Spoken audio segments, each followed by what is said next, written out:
Good morning. Welcome again to Morning Devotions, and thank you again so much for our time together. We're back in the book of Acts all this weekend as we deal with Apollos, the person Paul called the waterer of the gospel. We'll have a great time in that study today. But right now, I want us to come back to the book of 2 Corinthians chapter 7, beginning with verse 1. Since we have these promises, dear friends, let us purify ourselves from everything that contaminates body and spirit, perfecting holiness out of reverence for God. Now listen to what he says next. Make room for us in your hearts. We have wronged no one. We have corrupted no one. We have exploited no one. Now, brothers and sisters, you have to make decisions about people who provide spiritual leadership for your life, whether it's me as your pastor, or if you're in another nation or another city and you go to another church, you have a pastor.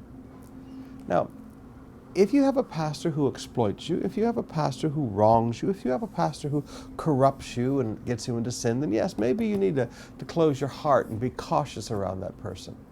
But Paul said, listen, you don't have to be cautious around me. You don't have to put up walls around me. I haven't wronged anybody. I haven't corrupted anybody. I haven't slowly led people into sin. And he said, I haven't exploited anybody. Now, we live in a world with all kinds of blogs that are always teaching you to disrespect and hate pastors and not trust pastors. And, I admit there are some guys out there that I would agree with. You shouldn't be around them and paying attention to them. But most of the pastors out there in the world are good men and good women who love God with all of their hearts.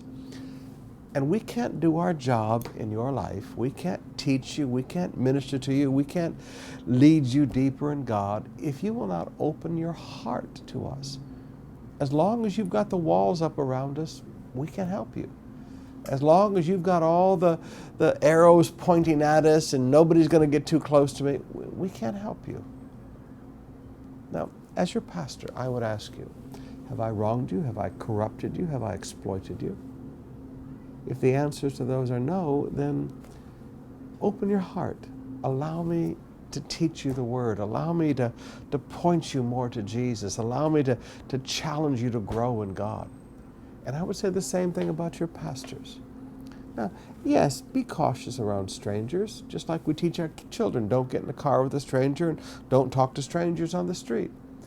Don't open your heart to strange preachers just because they stand up and claim they're this or they're that. I agree.